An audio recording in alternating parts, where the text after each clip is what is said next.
Nagai lotus கிச்சனில் இன்றைக்கி நம்ம வந்து உருளைக்கிழங்கு சாதம் செய்ய போகிறோம். அதை எப்படி செய்கிறதுன்னு பார்ப்போம் வாங்க. அதுக்கு ஒரு பேன் அடுப்பில் வச்சுருக்கேன். அந்த பேன் சூடாகட்டும். 2 ஸ்பூன் எண்ணெய் சேர்த்துக்குவோம்.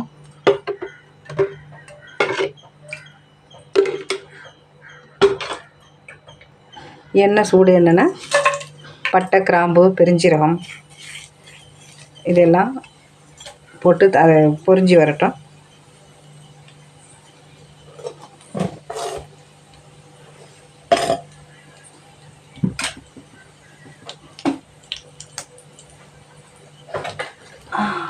கத்திரிக்காய் எடுத்து வச்சுக்கணும்.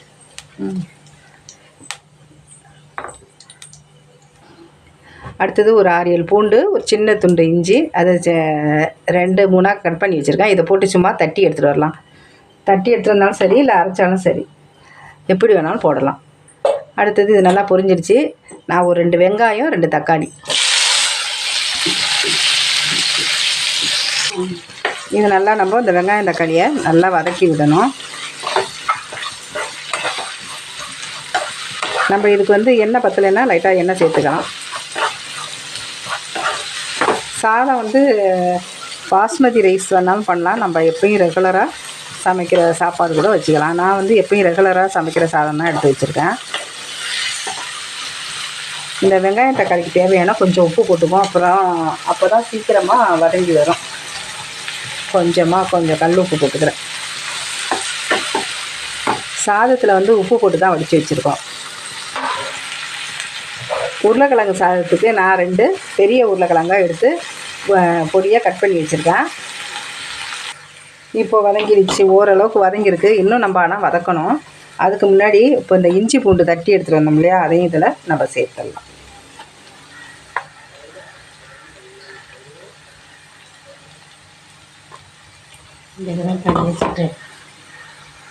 ஒரு ஸ்பூனு தனி மிளகாத்தூள், அதுலேயே ஒரு 1/2 ஸ்பூன் மஞ்சத்தூள், 1 ஸ்பூனு கரம் மசாலா,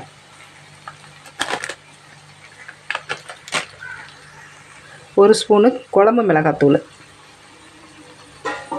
இது எல்லாத்தையும் நம்ம போட்டு இந்த பச்சை வாசனை போகிற வரைக்கும் நம்ம நல்லா வதக்கி விடலாம்.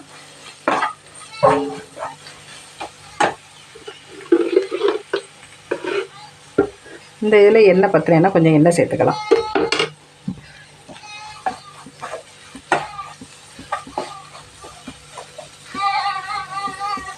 இதிலே அப்படியே நம்ம 2 உருளைக்கிழங்கு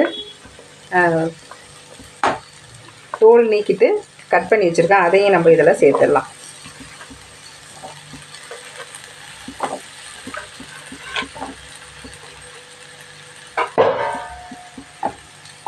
சேர்த்துட்டு அதையும் இதோடு சேர்த்து வதக்கி விடுவோம். இப்போ இதுக்கு ஒரு டம்ளர் தண்ணி சேர்த்துக்கலாம். இது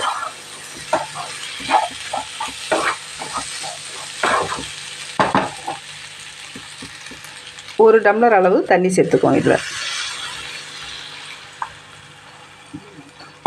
சேர்த்துக்கிட்டு அடுப்பை நல்லா கொஞ்சம் வேகமாக வச்சு இதை கொஞ்சம் நேரம் வேக விடணும். இதை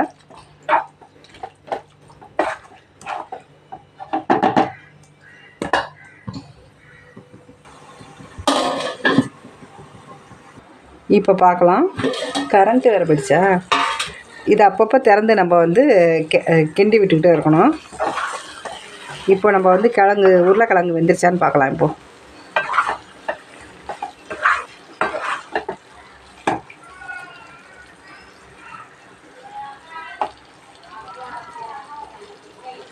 கிழங்கு நல்லா வெந்துருச்சு. இப்போ இந்த ஸ்டேஜில் வந்து நம்ம இந்த சாதத்தை இதில் கொட்டி கிளறலாம். இப்போது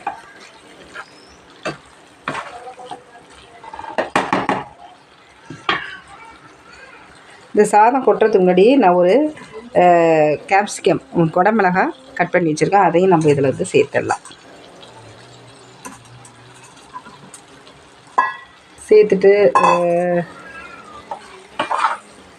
இதை ஒரு 2 நிமிஷம் அப்படியே சும்மா லைட்டாக கிளறி விடலாம்.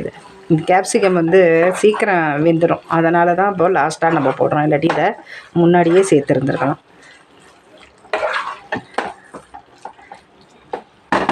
இப்போது இந்த சாதத்தை நம்ம இதில் சேர்த்துடலாம்.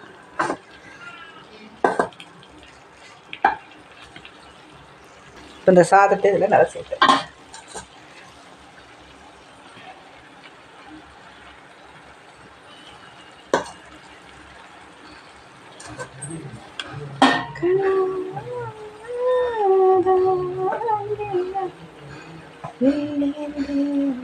ஒரு 2 பேர் 3 பேர் சாப்பிட்ற அளவுக்கு நம்ம இதில் சாதம் சேர்த்துருக்கோம்.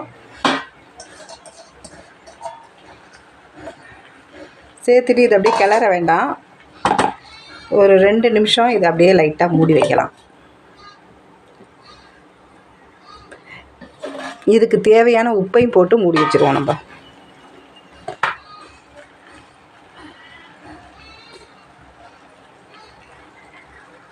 லைட்டாக தண்ணி கலந்த மாதிரி இதுக்கு தேவையான உப்பையும் நம்ம இதில் சேர்த்துடலாம்.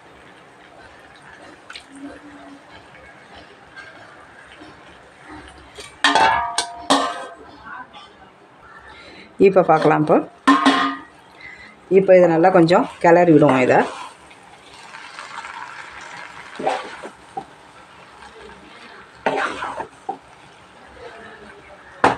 இந்த கிளறி இப்போ திறந்து இது கிளறி விட்டுக்கிட்டு இருக்கோம். இந்த கிளறதுக்கு முன்னாடி கொஞ்சம் புதினாவும் கருவேப்பிலையும் இதில் நம்ம சேர்த்துக்கலாம். இதில் கொஞ்சம் நெய் சேர்த்துக்குவோம். நம்ம சேர்த்துக்கிட்டு அவ்வளோதாங்க, சூப்பரான உருளைக்கிழங்கு சாதம் ரெடி ஆயிடுச்சு.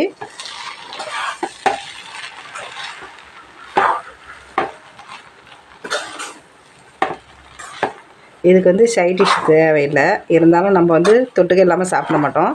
அதனால் எது வேணாலும் நமக்கு வறுத்த மீனோ இல்லை முட்டை ஆம்லேட் எது வேணாலும் வச்சு சாப்பிட்லாம், சூப்பராக இருக்கும். இந்த மாதிரி நீங்கள் ஒரு தடவை ட்ரை பண்ணி பாருங்கள். இந்த வீடியோ உங்களுக்கு பிடிச்சிருந்துச்சின்னா லைக் பண்ணுங்கள், ஷேர் பண்ணுங்கள், கமெண்ட் பண்ணுங்கள், மறக்காமல் சப்ஸ்கிரைப் பண்ணுங்கள். நன்றி, வணக்கம்.